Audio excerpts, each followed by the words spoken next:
What is going on, you guys? I am back with another video. In today's video we are going to unbox something that I've been talking about for many months now, something that I've been trying to do for the longest, and I finally did it. We are going to be unboxing some goodies today. You can already see what it is, maybe, I don't know. Let's get into this video.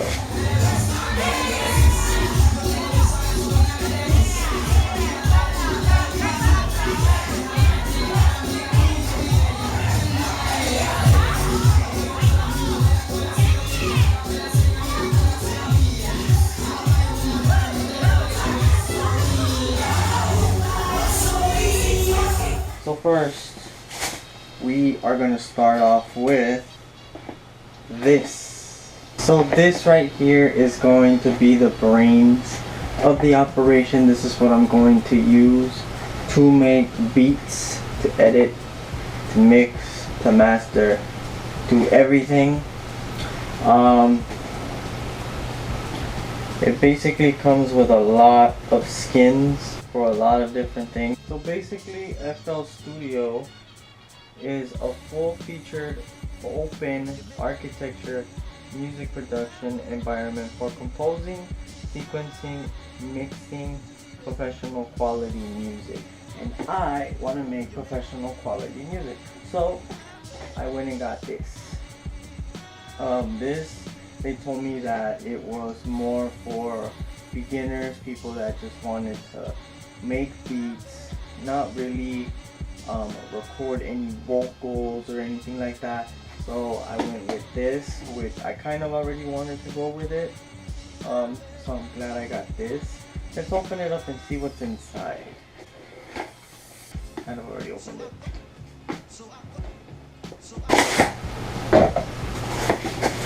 Let's see. I hope it's something good. Whoa. Okay. It's just a book.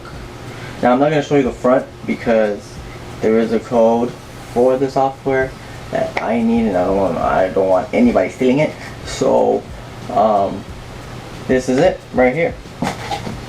Basically, this is the manual. It teaches you everything you need to know about FLstudio. So I tried to download the software for it. I don't know what's wrong. I don't know what I'm doing wrong, but I'm gonna have to contact one of my buddies to help you out. So you know who you are. I'm gonna call you up. Let's move on to the next thing. Cables. These are live wire, high quality performance and reliability, because we need reliability for this. They are 6 feet, 1/4 inch TS male, dual unbalanced. I should have gotten balanced, but I mean, for this, it'll do the job. Let's see what else we have. Ooh, we have the Sterling Harmony H224 audio interface. This is what I'm going to use to be able to hear everything that I am making in my ear and in my speakers. So let's open it up and see what we have inside. We have the manual, and we also have, let's see what this is.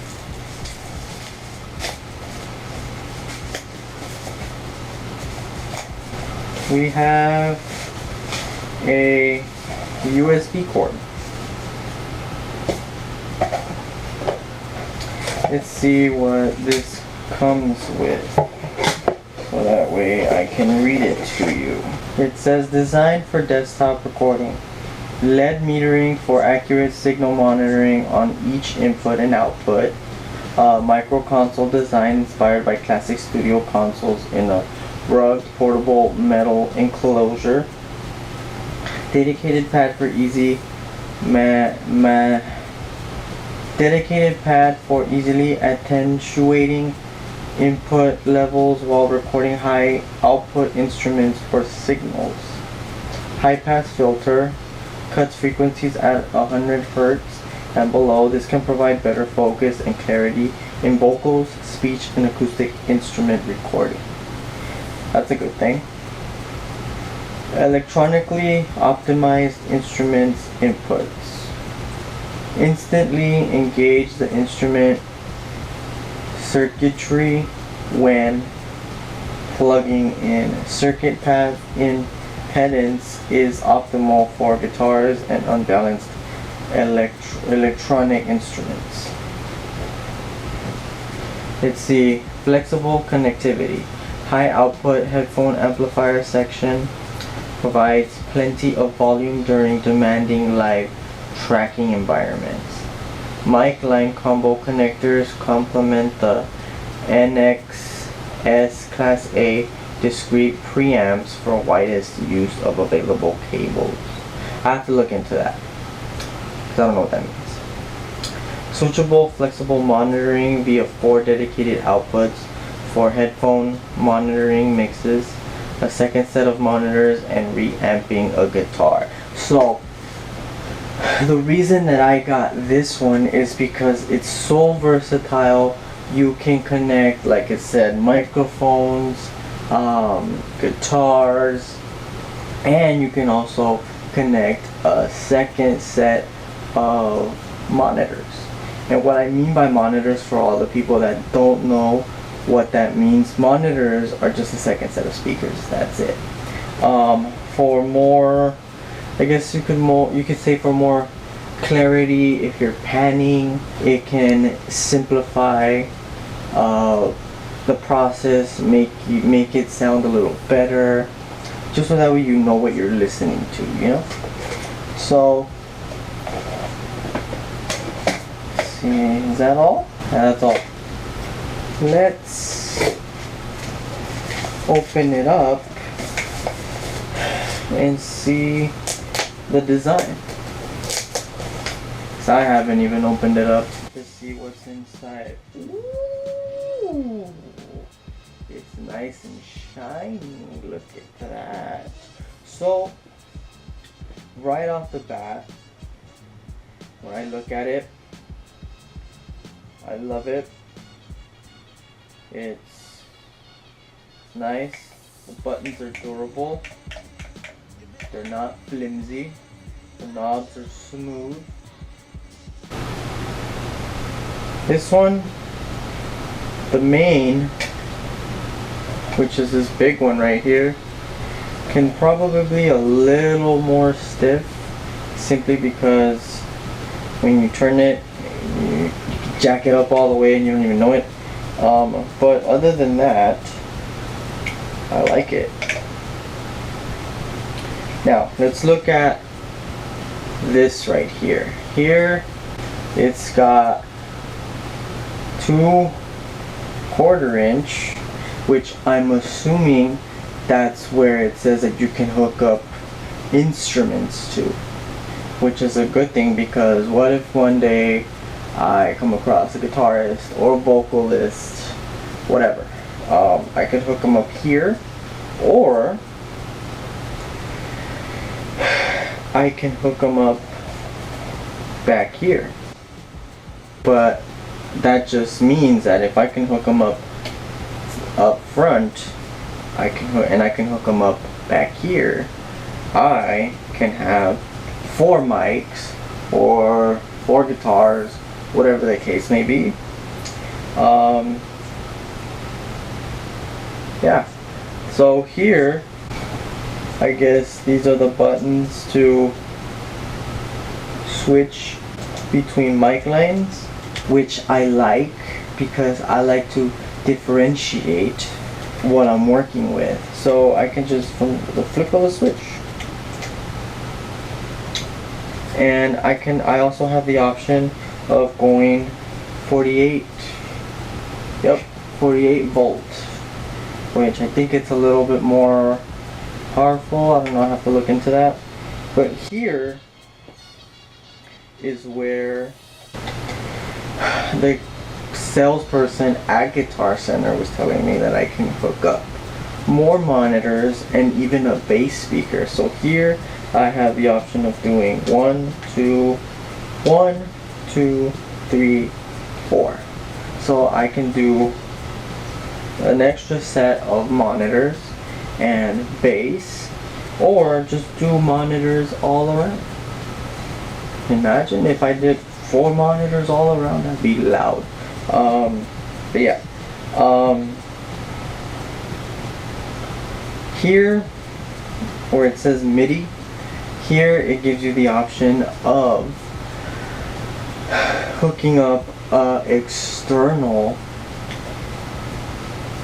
keyboard, another MIDI player. A MIDI controller is basically a piano, beat pads, whatever you want, whatever is MIDI compatible. You can hook it up here. Now in my case, I can probably do my new MIDI controller, which we'll get into, or my old MIDI controller, which is my keyboard, the long one, the ones that you guys have seen in several videos. I have the option of hooking those up at the same time, which eventually I will, because I kind of like the sounds that are in my old MIDI controller. I haven't really looked into my new MIDI controller. I have been told that it's more versatile, that you can insert extra sounds into the MIDI player, so we'll see. But for right now, let's oh, I forgot to mention this right here. You can switch from mono to stereo. Mono is more of a analog type thing, and then stereo is more of a digital type thing. Correct me if I'm wrong in the comments section, but from my understanding, from what I've learned in the past, that's what that means. So guys, let me clear this up for you. I kind of had it a little wrong, so let me read to you what stereo and mono mean. Pretty much mono is a sound when you only have one channel in use to convert a signal to a sound. Stereo is when multiple channels are used to convert multiple signals to sound. So I'm very sorry for the confusion. There you go, that's the answer. Now here for each channel,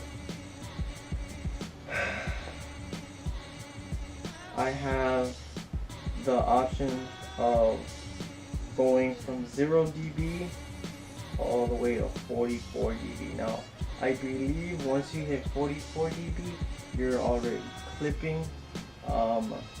When you're mixing and mastering, you do not, and I repeat, do not want to clip.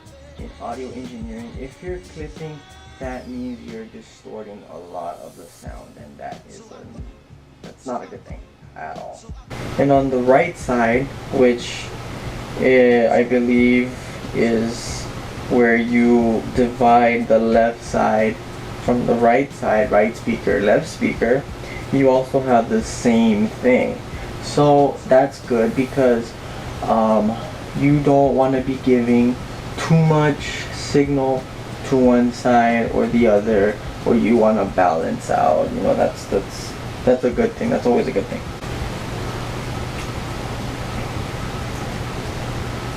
So let's move on. Let's put this away and move on. Now, time for the main event. It's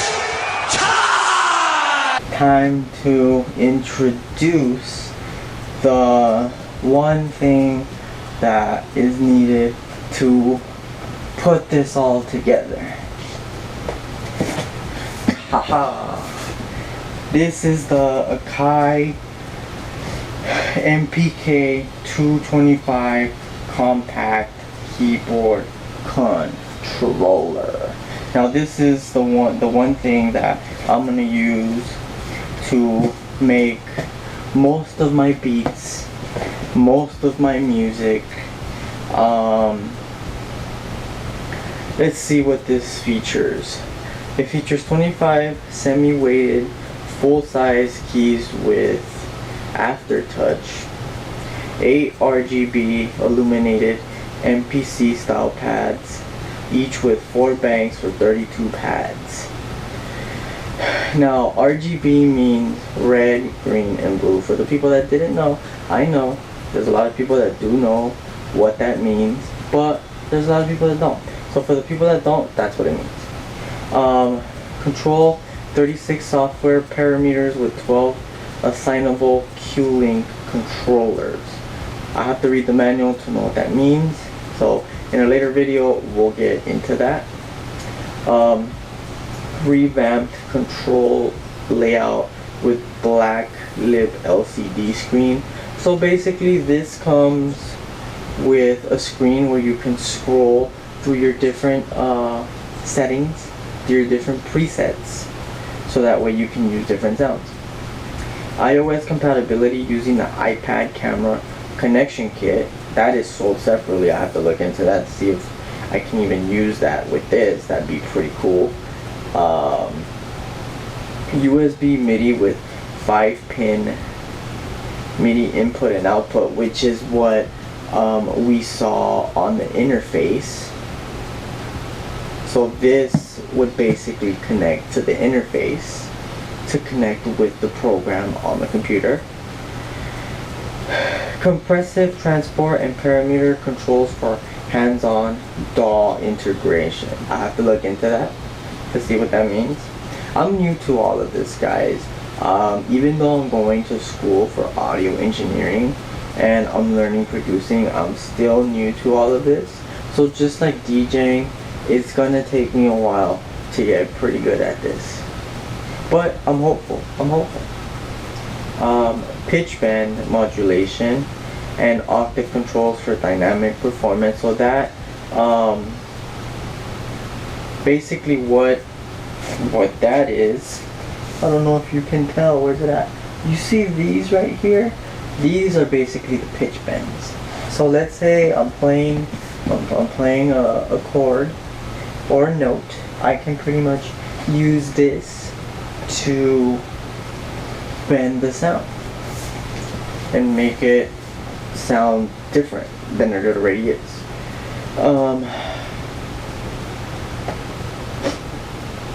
One assignable foot switch jack and one expressive jack, whatever that means. Production software package included Ableton Live Lite, Hybrid 3 by Air Music Tech, Sonivox Twist 2.0, and Akai Pro MPC Essentials. Downloads. These are all downloads. So these are all the softwares that it includes and are compatible with this. Let's see. Box contents. The MPK 225 controller, which is in here. All the softwares that I just mentioned, they should be in here or in here. I'm not too sure. I have to check. USB cable, because without the USB cable, how are we going to use it? We just can't. We can't. Quick start guide, which is good. Safety and warning manual. I mean, I don't know why they even add these things. It's not like this thing is going to blow up on you. Knock on wood, maybe not.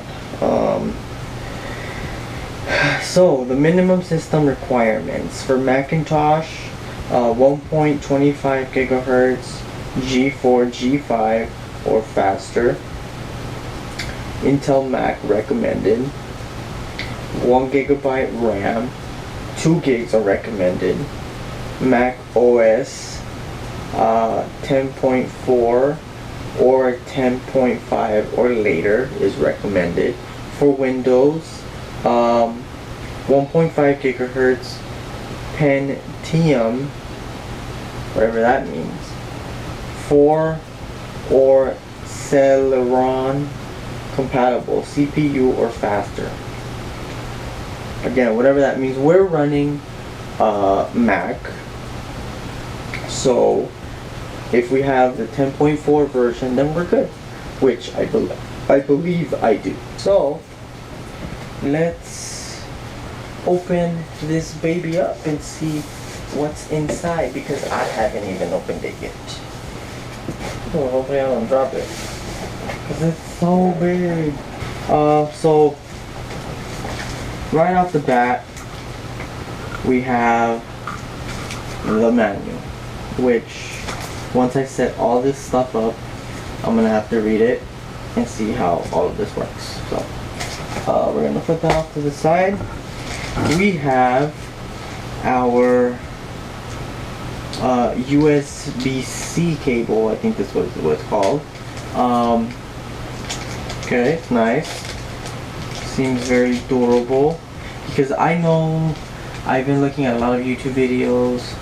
Shout out to DJ Bar. I know Bar is very particular about these kinds of cables, and I can understand why, because some of them aren't as great. The connectivity is not as good.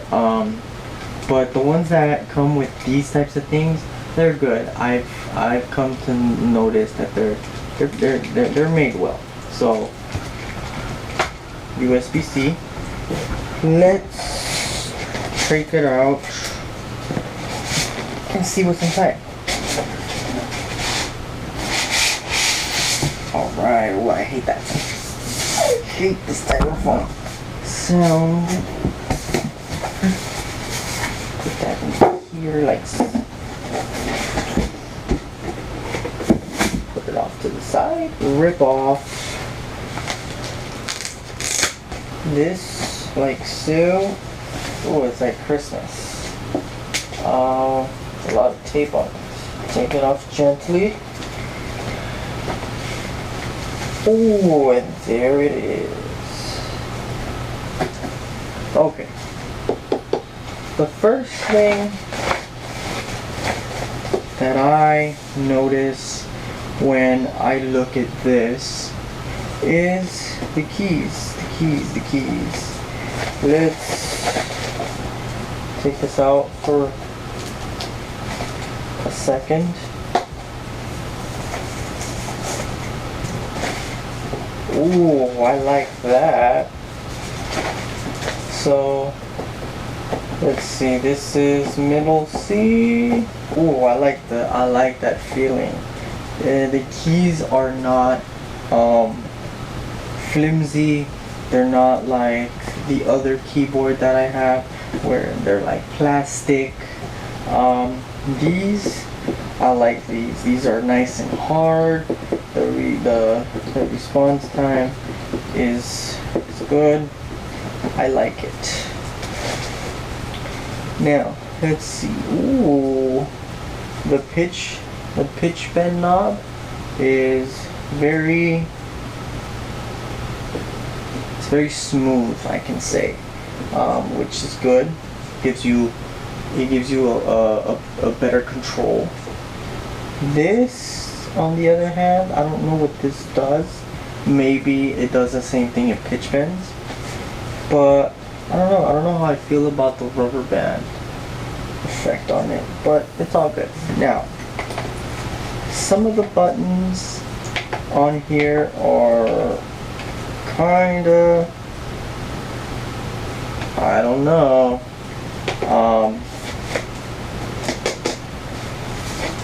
The feel is heavy, I can tell you that. So that's good. The buttons, they're a little hard to press, but otherwise I like it. The knobs, they're all smooth, which is a good thing. I like.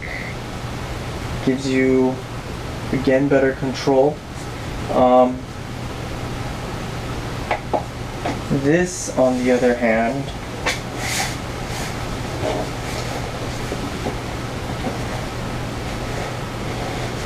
right here.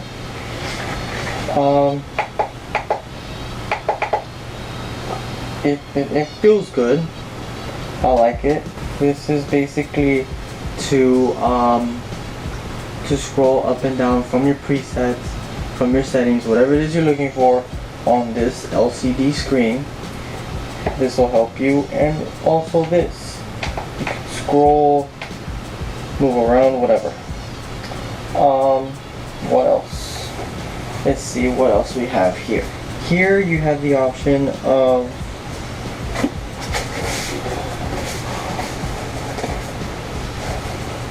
fast forwarding it or rewinding it when you are going through whatever it is that you played.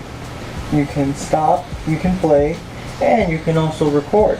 Now, it said it had a USB thing on here. I have to look for it. But we'll see. Maybe it's somewhere on here. I'm not too sure. I have to check. Here, the beat pads.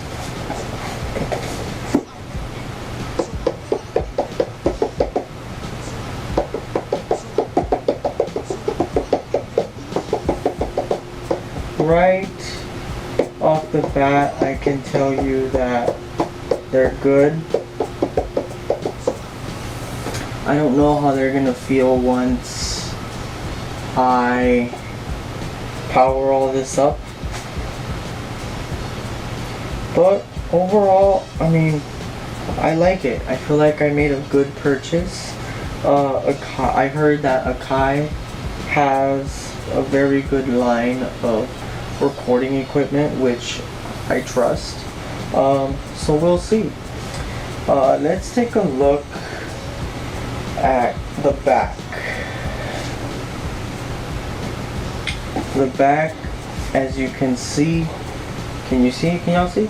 Alright, right here we have the power plug. And then, next to that, we have the on button. I don't know why it needs to have an on button, but it does. And then next to that, you have the USB port, so that way it connects with the computer. And then you have MIDI in and MIDI out with the 1, 2, 3, 4, the 5-prong inputs. And then you also have a 1/4 inch. Let's see what these 1/4 inches are for. The expression pedal and the sustain pedal. Oh, okay, so that's where that is. Alright. It's very compact, I can say that much, which I like because, as you know, my desk is not all that spacious. For where I want to put it, it's not all that spacious, so this will do. I have other things coming, but they're not important. They're just what am I getting next? I'm getting a laptop stand and monitor stands, so that way I can just save space and I can spread all of this equipment out, so that way it can all fit.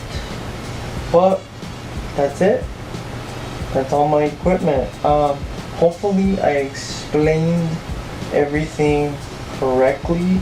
Like I said, once I power all this stuff up and get it going, I will explain a little more in detail what all this stuff does, because right now I'm just going based off what the boxes say, what the manuals say. I still haven't messed with it too much, so give me a couple weeks, maybe. I'll get it a little more, and I can sit down with you guys and explain anything else that you may have questions on. With that being said, make sure you like, share, comment something that you didn't understand or have a question on. Maybe I can answer it. If not, I will get the answer for you. And subscribe and turn on post notifications, because now that I have all this fun stuff to play with, I will be making a lot of how to make beats, a lot of audio engineering related stuff that you will not want to miss. So yeah, I'll see you guys next time. Peace.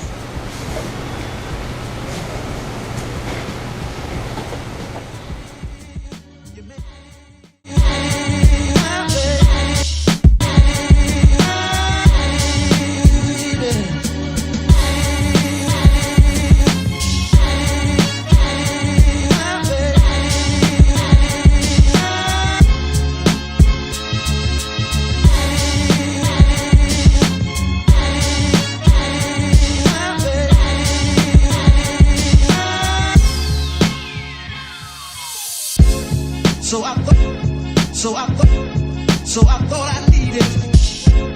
So I thought I needed.